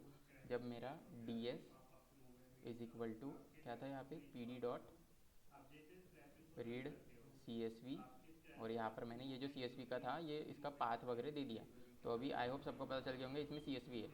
तो मेरे को बताओ कि अब मुझे अगर सैलरी को फेच करना है, सैलरी का डेटा फेच करना है, तो मैं कैसे कर सकता हूँ? सैलरी कॉलम को मेरे को यूज़ करना है, सिंपल। कोमल ने एग्जैक्टली सही लिखा है, सिंपल है भाई, है ना। DS ब्रैकेट और सैलरी, डॉट सैलरी भी रहता है, DS dot SALARY salary. But अगर सैलरी में सैलरी स्पेस 1 ऐसा कुछ लिखा रहता तो ये DS ये तब यूज़ नहीं होता, इसलिए ये वाला यूज़ करने का हमेशा, ये अच्छे अच्छे से वर्क करता है हमेशा। स्पेस वगैरह रहा है तो भी चलता है, ठीक है। प्रैक्टिस करो, प्रैक्टिस, ठीक है। आई बाबू सबको समझ गया होगा फेच कैसे करते, पहले को पता होगा, भूल गए होंगे तुम लोग, ठीक है। और यहाँ पे कुछ ऐसा 20 30 40 50 60 ऐसा कुछ होगा, है ना। चलो 10 से ही ले लेते हैं, ओके बेटा। सपोज 10 20 30 40 50। सो अभी ये क्या करता है, ये डायरेक्टली यहाँ पे एक, फर्स्ट ऑफ ऑल इसका हल्का वर्किंग देख लेते हैं। इसमें वर्किंग कैसा होता, दो ही वेरिएबल्स है, तो यहाँ पर पॉइंट हम डाल सकते हैं कि 1 एक्सपीरियंस है, 29 लगभग यहाँ पर आएगा, है ना। नियर अबाउट यहाँ पर आएगा, ये हो गया 29। उसके बाद में देखो 2 है, और सेकंड का है 30 पे। सो ये कुछ इसके आसपास आएगा ऐसा, दोनों पास में ही रहेंगे। उसके बाद में 3 का क्या दिया है उसने, 25 50 एंड 50, 25 लगभग यहाँ पर आएगा, और 50 एंड 55 ऐसा कुछ है कोड, है ना, समवॉट ऐसा। सो अभी ये एक क्या करता है ना, प्रिडिक्शन के लिए अभी हमको प्रिडिक्ट करना है। सो देखो अभी क्या होता, सबसे पहले ये ऐसा कुछ मतलब सारे पॉइंट्स को ये रख देता है। अब लीनियर सर्च में एक लाइन मारता है वो डायरेक्टली, एक लाइन मारता है ऐसी, ऐसा एक लाइन मार देता है वो। अब वो लाइन किस बेसिस पर रहती है, मीन्स वो जितने ज़्यादा से ज़्यादा पॉइंट्स को कवर कर सके वैसी वो लाइन मारता है। अभी जैसे ये मैंने एक लाइन मारा, तुम देख सकते हो एक दो तीन ऐसे 3 से 4 पॉइंट्स कवर किए इसमें। बट अब थोड़ा और बड़ा सोचो। अब फॉर एग्जांपल मेरे पास 1000 कॉलम्स है, सॉरी 1000 रोज़ है ना, 1000 रो में डेटा है, तो यहाँ पर पॉइंट्स बहुत सारे हो जाएंगे ना। ठीक है, ऐसे समझ लो, इसको हम मैनेज करते हैं अपन। ठीक है, सपोज ऐसा कुछ डेटा है, ऐसा ऐसा, इधर पॉइंट्स इधर, यहाँ यहाँ यहाँ, ऐसे थोड़ा बीच में अच्छा है यहाँ पर ऐसा। ऑफ कोर्स अगर बीच वाला जो डेटा रहता है वो एकदम एक्यूरेट रहता है, क्योंकि जैसे जैसे हमारा एक्सपीरियंस बढ़ेगा वैसे वैसे हमारी सैलरी भी बढ़ेगी। बट ये आजू बाजू के थोड़े थोड़े आउटलायर्स बोल सकते हैं हम उसको। कोई कोई रहता है जिनका एक्सपीरियंस बहुत है बट सैलरी कम है। सो सपोज ऐसा कुछ बहुत ज़्यादा हमारा डेटा हो चुका है। सो लीनियर रिग्रेशन क्या करता है, एक, हेलो, बंद करो अपना, हाँ। सो लीनियर रिग्रेशन क्या करता है, एक ऐसी लाइन ऑफ रिग्रेशन क्रिएट करता है जो ज़्यादा से ज़्यादा पॉइंट्स को कवर कर सके। सो सबसे इसमें सबसे ज़्यादा पॉइंट्स को कौन कवर करेगा, अगर हमने मिडल से ये वाली अगर लाइन दी है, सो ये ज़्यादा से ज़्यादा कवर कर सकता है। सो अभी इसके आसपास का जो भी रहेगा तो ये रहता है प्रिडिक्शन लाइन। ठीक है, ये जो लाइन रहती है प्रिडिक्शन लाइन रहती है, और इससे ही वो प्रिडिक्ट करता है कि सपोज अगर 1 एक्सपीरियंस है, so sorry 1 year of experience है, सो इसकी सैलरी कितनी रहेंगी वो सोच रहा है। इसकी सैलरी रहेंगी नियर अबाउट 25,000 रहेगी, जो मतलब रियलिटी में अगर तुम सोचोगे हाँ 1 साल का अगर एक्सपीरियंस रहा तो उसको 25 के आसपास ही सैलरी रहती। 2 ईयर्स ऑफ एक्सपीरियंस अगर है उसको, तो उसकी सैलरी बढ़ जाएगी नियर अबाउट, कुछ तो भी उसको 32-33 है ना, वैसे ही रहता है 2 साल के लोगों का 32-30, है ना। सो ऐसी ये एक प्रिडिक्शन बनाता है। ठीक है, ऑफ कोर्स प्रिडिक्शन कैसा रहता है, ये इसके ऊपर से सीखेगा, ये हमारे डेटा के ऊपर से सीखेगा और फिर वो खुद बताएगा। जैसे हम कोई चीज़ें लर्न करते हैं, हम फाइनल सेमेस्टर के लिए लर्न करते हैं, बट हम लिख के एग्जैक्टली वैसे तो नहीं आते। अब किसी ने रट्टा मारा हो एकदम, वो एग्जैक्टली ईज वहाँ पर कहाँ पर है वो सब लिख सकता है। But most of the person क्या करते हैं, मोस्ट ऑफ द स्टूडेंट्स वो पूरा का पूरा ये स्टडी करते, इसका पैटर्न समझते, एंड देन उसके बाद में जो भी क्वेश्चन आता है उसको सॉल्व करते, है ना। जो भी क्वेश्चन आता है अनसीन डेटा उसको सॉल्व करते और फिर उसको बताते हैं कि हाँ मैंने ये पढ़ा था। अगर मतलब उसको क्या पता रहता है, 3 साल का, मतलब अगर 3 साल का एक्सपीरियंस है उसको, तो नियर अबाउट उसकी सैलरी इतनी रहती है। तो अगर उसको हमने 5 साल का एक्सपीरियंस दिए तो वो निकाल सकता है ना कि हाँ 5 साल का एक्सपीरियंस दिए तो उसको कुछ तो 50,000 के ऊपर ऐसे सैलरी रह सकती है। तो ये एक ऐसा कुछ काम करता है मशीन लर्निंग। ठीक है, ऐसा सोचता है मशीन लर्निंग। ठीक है, तो इसको बोलते हैं इसकी वर्किंग। और ये लाइन रहती है लाइन ऑफ रिग्रेशन, ये मेन रहता। ठीक है, ये लाइन को अपन ऊपर नीचे कर सकते, ऊपर कर सकते, नीचे कर सकते, मतलब जितना ज़्यादा कवर करेगा उतना ज़्यादा अच्छा रहता है, जितने ज़्यादा पॉइंट्स को कवर करता है। ठीक है, और यही से अपन बहुत सारी चीज़ें निकाल सकते हैं, मीन क्या, MSE, एक्यूरेसी वगैरह, वो सब हम आगे देखते हैं, जैसे जैसे अपन आएंगे वैसे वैसे एक्यूरेसी वगैरह देख सकते हैं। बट अभी इतना समझेगा तुमको, ये जो लाइन रहती लीनियर रिग्रेशन, ये लाइन से फाइंड आउट करता है। तो ये जो लाइन रहती ये उसकी प्रिडिक्शन की लाइन रहती। ठीक है, तो सिंपली ये 1 ईयर है तो 25 के, ये है तो ये, क्योंकि ऑफकोर्स हम इसमें इनपुट क्या देंगे, मॉडल को, मॉडल बना लिया हमने, उसको ट्रेनिंग कर दी उसकी। अब मॉडल को हम प्रिडिक्ट क्या करेंगे, उसको देंगे हम एक्सपीरियंस के लिए, भाई 5 साल का एक्सपीरियंस है और तू मुझे बता मेरी सैलरी कितनी करके, है ना। तो वो हमको प्रिडिक्ट करके देगा। तो ये हो गए इनपुट और ये हो गया आउटपुट। समझा, थोड़ा थोड़ा समझा कुछ, या फिर कुछ भी नहीं समझा, कुछ भी नहीं समझा, थोड़ा समझा, क्या नहीं समझा वो भी बताओ फिर, क्या नहीं समझा वो तो बताओ। हाँ, क्या, और 1 मिनट पूछो, जिसको नहीं समझा उसको क्या नहीं समझा वो भी पूछो ना फिर। अच्छा कुछ भी नहीं समझा वो तो रह ही नहीं सकता, क्या नहीं समझा वो बताओ। रिपीट नहीं, पूरा रिपीट नहीं करना। मेरे को इधर से बताओ, नहीं मुझे बताओ इसमें क्या नहीं समझा, कौन सा नहीं समझा। देखो लीनियर रिग्रेशन अपन नहीं कर दिया, लीनियर रिग्रेशन समझ गया, ठीक है। अभी जो ये है यहाँ पर, इसमें क्या, इसी में नहीं समझाऊंगा ना तुमको, इसमें कुछ तो नहीं समझाऊंगा। इसमें बताओ क्या नहीं समझा। लीनियर रिग्रेशन समझ गया है, उसमें एक वेरिएबल रहता है और एक आउटपुट वेरिएबल रहता है, ठीक है। और ये एग्जांपल भी समझ चुका हूँगा कि ऐसा एग्जांपल रहा है तो ऐसा रहता है। अभी इसमें क्या नहीं समझा फिर, वो बताओ बस। बोलो ना, नहीं समझा तो क्या नहीं समझा वो तो पूछो। कुछ नहीं समझा तो ऐसा हो ही नहीं सकता। तुमको कौन सा टॉपिक में डाउट है फिर वो पूछो कि ये वो इसमें है, ये वाली इसमें है, या फिर ये जो हमने ये की इसमें है। हम्म, बोलना ना। अरे जल्दी बोलो, वेट कर रहे लोग बाकी भी। क्या? अरे फॉर एग्जांपल, ठीक है, एक और बार ध्यान दो अभी सब लोग, ठीक है। ये अपना डेटा सेट तो समझ गया ना सबको कि ये डेटा सेट है। इस डेटा सेट समझ गया सबको। आई होप अभी सबको समझ गया होगा डेटा सेट क्या है। हाँ, एक्सपीरियंस एंड सैलरी का डेटा सेट है। अभी इसमें हम क्या करते हैं, हम नहीं, मशीन लर्निंग क्या करता है, ऐसा सारे पहले पॉइंट्स डाल देता है। सपोज़ 10, 20, 30, 40, 50, ठीक है। ये सैलरी हो गई और ये हो गए एक्सपीरियंस, 1 2 3 4 5, ऐसे ये उधर तक जाएगा, ये जाते जाएगा।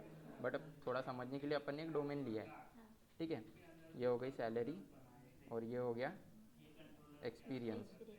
अभी डेटा सेट से पॉइंट आउट करेंगे, ठीक है। अभी आपको डेटा सेट में मैंने 3 ही लिखा है, बट थोड़ा बड़ा सोचो, डेटा सेट में कुछ भी रह सकता है। तो डेटा सेट क्या करेगा, ऐसा पॉइंट आउट रहेगा, यहाँ पे पॉइंट आउट ऐसा ऐसा कुछ तो पॉइंट्स डाल सकता है ना। ये पॉइंट तो डालते आता है ना तुम लोगों को। तो ये पॉइंट आउट डाल देगा ऐसे ऐसे ऐसे ऐसे, हर जगह पे ऐसे पॉइंट्स रहेंगे। किसी की सैलरी इतनी है तो, और ये तो समझता ही होगा ना कि ये कुछ 2.5 अगर सैलरी है, सॉरी एक्सपीरियंस है, तो यहाँ पर कुछ 15 के उसकी सैलरी है।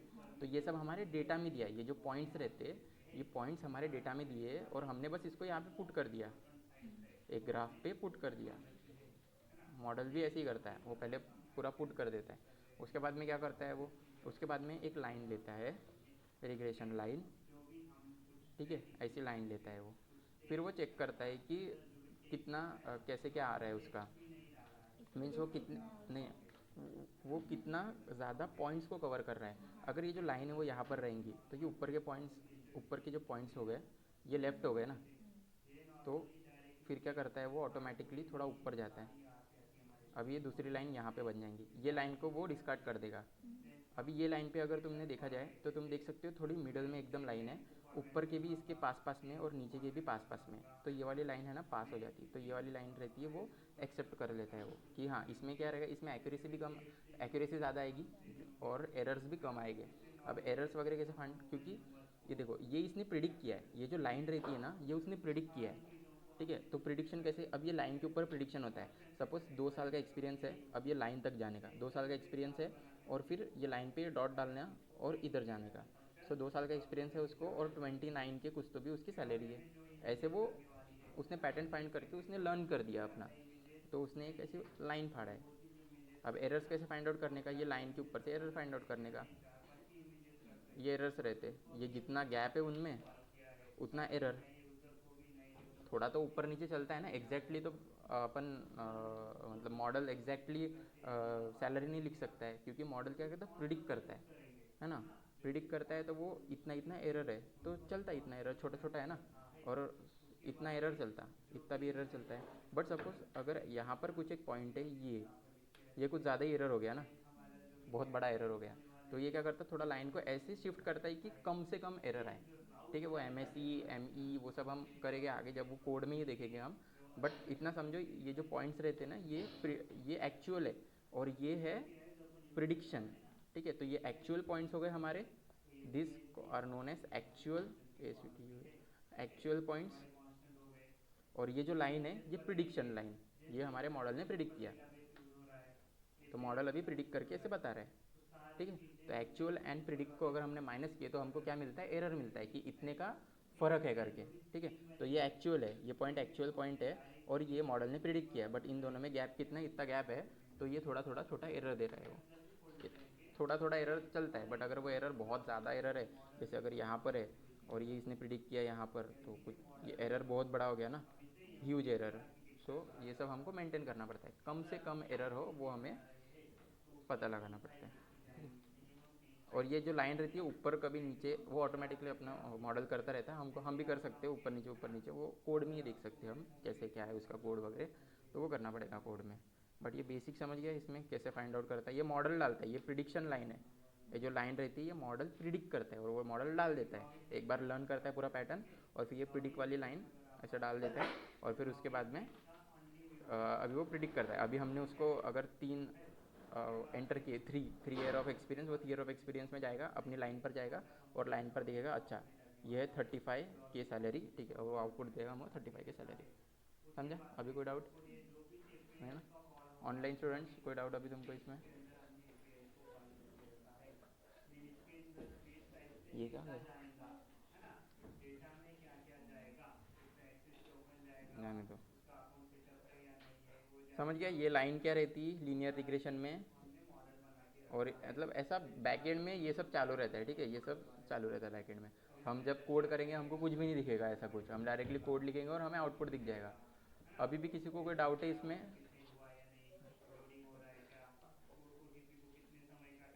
है किसी को डाउट? नहीं ना? ओके, ठीक है। आई होप अभी किसी को दुष्यंत क्लियर हुआ। दुष्यंत है क्या?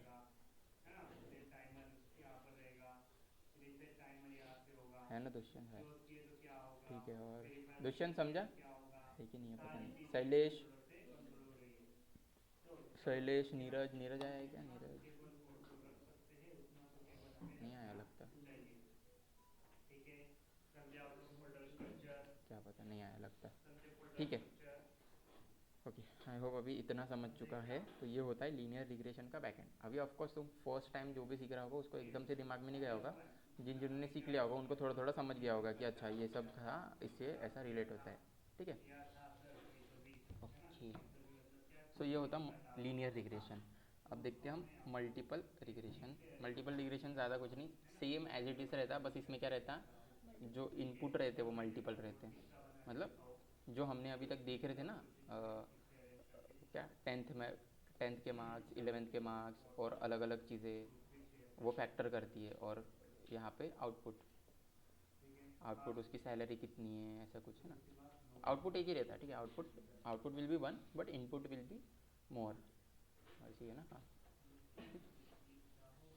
और सेम वो फिर वैसे ही फाइंड आउट करता है, वो बस इसमें अभी पैटर्न फाइंड आउट करता है और अच्छे से लाइन वगैरह करके, इसलिए ये थोड़ा इसके ऊपर हमने टाइम ज़्यादा इन्वेस्ट किए लीनियर रिग्रेशन के ऊपर। एक तुम भी एक बार सर्च करो और थोड़ा अच्छे से पढ़ो लीनियर रिग्रेशन, डॉक्यूमेंट्स देखो, गिग फॉर गिग से तुम पढ़ सकते हो, और फिर उसके बाद में तुमको मल्टीपल लीनियर रिग्रेशन ऑटोमेटिकली समझ जाएगा, क्योंकि ज़्यादा उसमें कुछ डिफरेंस है नहीं, ठीक है, सेम ही है, बस इसमें इतना रहता, input variables are multiple and इसमें आउटपुट वेरिएबल एक ही रहता है। दोनों में आउटपुट वेरिएबल सेम ही रहता है, एक ही रहता है, वन वे आउटपुट वेरिएबल रहता, ओके। अभी समझ गया सबको? आज का इतना ही था, थोड़ा तुमको थोड़ा रिवाइज करना पड़ेगा लीनियर रिग्रेशन थोड़े और एग्जाम्पल्स लो कि ये किस में डाल सकते, किस में नहीं डाल सकते। एकदम इजी वे बताओ, जो फर्स्ट टाइम कर रहे हैं, तुम डायरेक्टली चैट जीपीटी पे जाओ, चैट जीपीटी को पूछो give me question based on regression and classification, उसको बोलो कि ऐसे डेटा सेट्स दो रिग्रेशन एंड क्लासिफिकेशन के मिक्स में, और फिर मैं तुमको आंसर देती हूँ करके कि ये रिग्रेशन में यूज़ होता है या ये क्लासिफिकेशन में यूज़ होता है, क्योंकि हमको वही समझना पड़ेगा ना कि ये डेटा सेट किस कौन से इसमें इरिगेशन में जाता है या क्लासिफिकेशन में। देन उसके बाद फिर हम फाइंड आउट कर सकते हैं कि अभी उसमें कौन सा हम मॉडल्स लगा सकते हैं, ठीक है। हम ज़्यादातर रिग्रेशन में एक मॉडल यूज़ करते हैं, मतलब जो हम काम करते हैं मशीन लर्निंग के जितने भी प्रोजेक्ट्स रहते हैं, ये सब तो बेसिक है, ये सब तुम्हारे मीन्स अगर इंटरव्यू वगैरह में पूछती है, इसलिए ये सब बेसिक्स रहते, बट जो हम यूज़ करते हैं वो रहता है रैंडम फॉरेस्ट, ठीक है।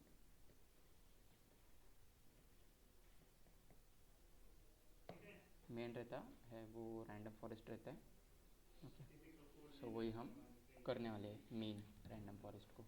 इसको अभी नहीं करते, अभी दूसरा है लेक्चर, क्योंकि 11 11 बजे दूसरे। ओके, तो रैंडम फॉरेस्ट हम कल देखते अभी, क्योंकि इनको भी समझने के लिए तुमको अभी रिग्रेशन वगैरह सब कुछ समझना आना चाहिए। थोड़ा और पढ़ो, मैंने थोड़ा तुमको ऊपर ऊपर से बताया है क्या होता क्या नहीं होता, ठीक है। और जितना हो सके उतनी प्रैक्टिस करो इसकी।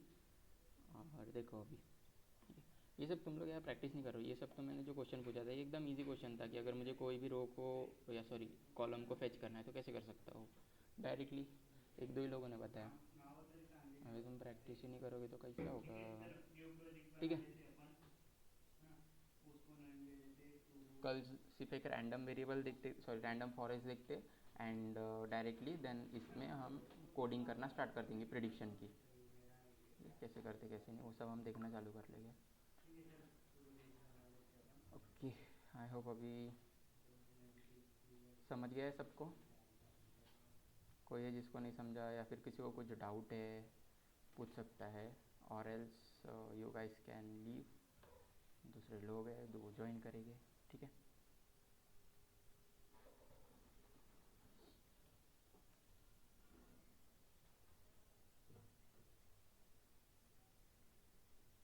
जो डाउट हो पूछ सकता है कोई, ठीक है।